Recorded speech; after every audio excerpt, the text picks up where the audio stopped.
अलगाववादी नेताओं का बोरिया बिस्तरा गोल करने के बाद अब मेन स्ट्रीम पॉलिटिकल पार्टी से संबंध रखने वाले नेताओं ने अलगाववादियों की भाषा बोलनी शुरू कर दी है। पीपुल्स डेमोक्रेटिक पार्टी के नेता Wahidur Rahman Para special scheme for special assistance to states for capital investment SASCI scheme को लेकर उन्होंने जम्मू कश्मीर लेजिस्लेटिव असेंबली में एक भाषण दिया और भाषण के दौरान जिस शब्दावली का प्रयोग किया वो शब्दावली अलगाववादियों की शब्दावली है। घाटी के लोगों को ये कहने की कोशिश की गई कि जम्मू कश्मीर की सरकार जम्मू कश्मीर को नई दिल्ली के पास गिरवी रखने जा रही है। कौन सी मानसिकता है ये? आप जम्मू कश्मीर के नागरिक हैं। जम्मू कश्मीर एक केंद्र शासित प्रदेश है और केंद्र शासित प्रदेश भारत का हिस्सा है। तो आप जो भाषा बोल रहे हैं ये एक अलगाववादी नेता बोलता तो ज्यादा अच्छा लगता। और आपने स्पेशल असिस्टेंस स्कीम को लेकर झूठ बोला है और वो झूठ भी आपने जम्मू कश्मीर लेजिस्लेटिव असेंबली के अंदर बोला है। पहला सच 6 अप्रैल 2022 की एक चिट्ठी मुख्य सचिवों के नाम केंद्र सरकार ने लिखी। इस चिट्ठी में जम्मू कश्मीर का जिक्र नहीं था। जब scheme for special assistance to states for capital investment साल 2022-23 कैपिटल एक्सपेंडिचर का मतलब ये इंफ्रास्ट्रक्चर को बनाने के लिए जिस पैसे का इस्तेमाल किया जाता है उसे कैपिटल एक्सपेंडिचर कहते हैं। कैपिटल एक्सपेंडिचर को लेकर केंद्र सरकार ने इस बात का ख्याल करते हुए कि जो जीएसटी कॉम्पेंसेशन अलग अलग राज्यों को मिलता था संवैधानिक तौर पर, जिसे संविधान ने कहा था साल 2022 तक देते रहिएगा, साल 2022 में वो जीएसटी कॉम्पेंसेशन अलग अलग राज्यों को मिलना बंद हो गया। जम्मू कश्मीर को भी जीएसटी का कॉम्पेंसेशन साल 2022 में मिलना बंद हुआ।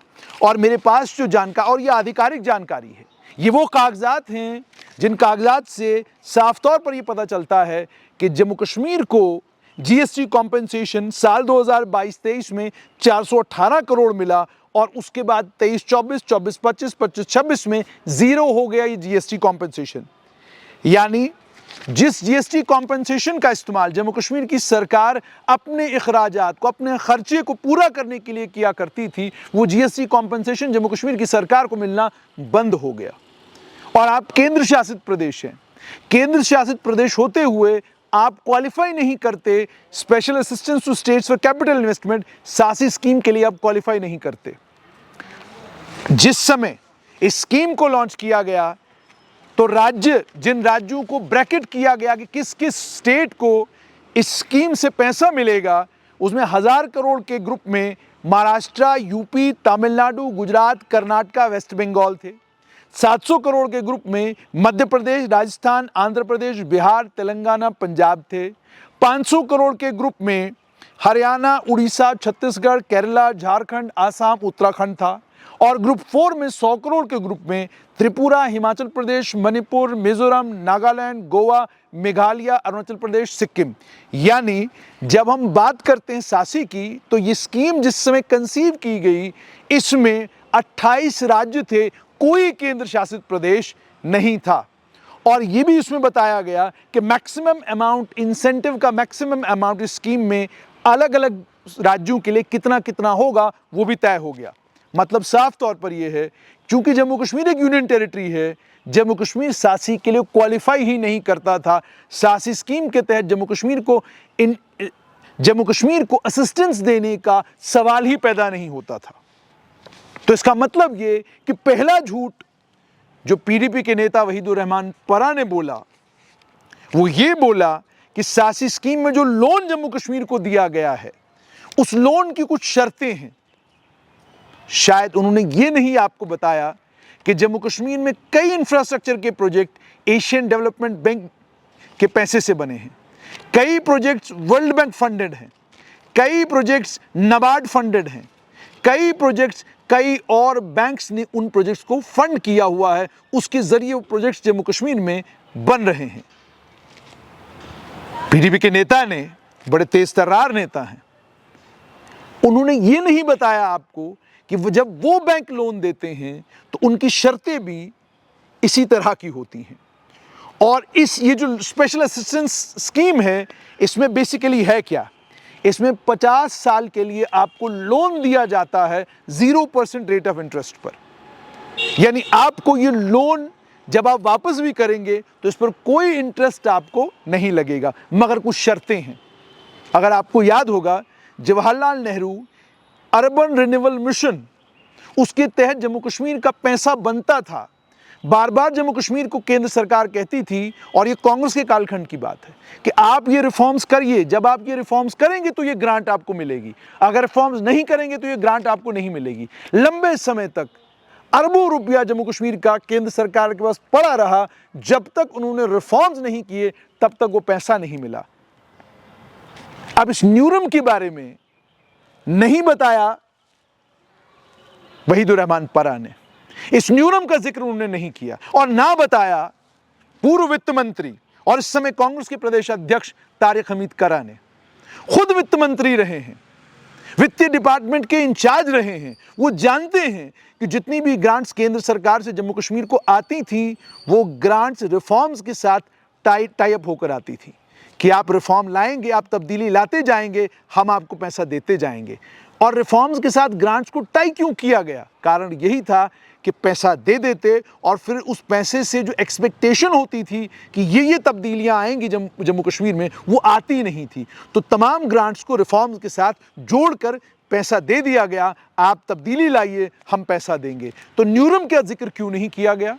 और उसके बाद इस स्पेशल असिस्टेंस स्कीम को लेकर एक और बात समझिएगा। जैसे मैंने पहले ही आपको कहा कि इस स्कीम में 1 लाख करोड़ इस स्कीम में एलोकेट किया गया है। इस स्कीम में स्टेट गवर्नमेंट्स को 50 साल के लिए interest free loan capital investment projects के लिए मिलेगा। और इसमें यह भी कहा गया, जो नॉर्मल बोरोइंग सीलिंग है, यानी जम्मू कश्मीर की सरकार इतना पैसा ले सकती है, ये उसके ऊपर है। यानी मान लीजिए जम्मू कश्मीर की सरकार केंद्र सरकार से 58,000 करोड़ या 60,000 करोड़ जो लेती है, वो तो मिलेगा ही मिलेगा, मगर उसके अलावा उसके ऊपर जो पैसे की जरूरत पड़ेगी वो सासी स्कीम के तहत मिलेगा। अब इस स्कीम में के 7 हिस्से हैं। पहले हिस्से में 80,000 करोड़ रुपया रखा गया है, और ये जो पैसा है स्टेट्स को सेंट्रल टैक्सेस और ड्यूटीज जो 15th फाइनेंस कमीशन की थी, उसके तहत उस प्रोपोर्शन में मिलेगा। पार्ट 2 में प्रधानमंत्री गति शक्ति के से जुड़ा हुआ एक्सपेंडिचर है। पार्ट 3 में प्रधानमंत्री ग्रामीण सड़क योजना से जुड़ा हुआ एक्सपेंडिचर है। पार्ट 4 में डिजिटाइजेशन के लिए इंसेंटिव दिया गया है। उसके अलावा पार्ट 5 में ऑप्टिकल फाइबर केबल को लेकर 3,000 करोड़ रुपया एयरमार्क किया गया है कि ये पैसा राज्यों को कैपिटल प्रोजेक्ट जो ऑप्टिकल फाइबर केबल के लिए वो नेटवर्क के लिए वो लगाएंगे, उसके लिए 3,000 करोड़ रुपया रखा गया है। उसके अलावा पार्ट 6 में अर्बन रिफॉर्म्स कि आपको शहरी इलाकों में कुछ तब्दीलियां लानी हैं, और पार्ट 7 में डिसइन्वेस्टमेंट और मॉनेटाइजेशन। डिसइन्वेस्टमेंट का मतलब क्या? स्टेट पब्लिक सेक्टर एंटरप्राइजेस, आपके पास Jammu Kashmir state road transport corporation, अब वो है Jammu Kashmir road transport corporation. जितनी भी ऐसी पीएसयूज हैं जो घाटे में हैं, उन पीएसयूज को बंद करना, और इतना ही नहीं बल्कि जो एसेट्स आपके पास हैं उनको मोनेटाइज करना, ये 7वां हिस्सा है। इसके लिए 5,000 करोड़ रुपया इस स्कीम में रखा गया है। तो मतलब साफ तौर पर यह है कि ये स्कीम ओरिजिनली जम्मू कश्मीर के लिए नहीं थी। इसमें जम्मू कश्मीर को इंक्लूड तब किया गया जब जम्मू कश्मीर के मुख्यमंत्री ने वित्त मंत्री के तौर पर केंद्र सरकार को यह कहा कि हमारा जीएसटी कॉम्पेंसेशन 0 हो चुका है, और हम बहुत बड़े पैमाने पर केंद्र की जो फंडिंग है उस पर डिपेंडेंट है। आपसे गुजारिश है कि मेहरबानी करके हमारे लिए इस सासी स्कीम में कोई रास्ता निकालिए। तो सासी स्कीम में तब जाकर रास्ता निकला है, ये मेरी जानकारी है। मुख्यमंत्री हो सकता है कोई और कहानी कहें, मगर मेरी जानकारी के मुताबिक यही है कि पैसा आपके पास आने वाले वक्त में आपको इसी रास्ते से मिलना है। आप रिजर्व बैंक ऑफ इंडिया की गाइडलाइंस को चेक करिए, आप रिजर्व बैंक ऑफ इंडिया का बजट के ऊपर जो डॉक्यूमेंट है उस डॉक्यूमेंट को पढ़िए। हर जगह ये कहा गया है कि अब हमने ग्रांट मोड से लोन मोड में शिफ्ट होना है, ताकि सरकारें जो पैसा उनको मिलता है उस पैसे को नॉन सीरियसली न लें, बल्कि ये समझें कि ये कर्जा है, लोन है, इसे वापस चुकाना है। वो एसेट्स बनाएंगे, मोनेटाइज करेंगे, ताकि पैसा जमा हो और वापस किया जा सके। और ये सारे साथ के साथ ये रिफॉर्म्स जो मैंडेटरी हैं इसमें वो लाएंगे। अब मान लीजिए रिफॉर्म्स नहीं लाए जाते, कहा गया मकरूज हो जाएगा जम्मू कश्मीर। मकरूज हो जाएगा जम्मू कश्मीर कैसे? आप एक केंद्र शासित प्रदेश हैं, आप यूनियन टेरिटरी हैं, कोई खास स्टेटस आपका नहीं है, आप थे ही नहीं इस स्कीम में, आप इस स्कीम में आए हो क्यों? अब बताइए, अगर जम्मू कश्मीर मकरूज हो जाएगा तो फिर ये जो बाकी 28 स्टेटें पैसा ले रही हैं, वहां ये सोच क्यों नहीं? वहां के मंत्रियों ने ऐसा शोर क्यों नहीं मचाया? वो राज्य ये पैसा मांग क्यों रहे हैं? ये सवाल भी वहीदुर रहमान परा पीडीपी के एमएलए से जरूर पूछना चाहिए। समय बदल गया, व्यवस्थाएं बदल गई, लेकिन ऐसा लगता है कि अब अलगाववादियों का कामकाज जो है वो जम्मू कश्मीर के मेन स्ट्रीम पॉलिटिकल लीडर्स ने अपने हाथ में ले लिया है, इसीलिए झूठ फैलाने का काम कर रहे हैं।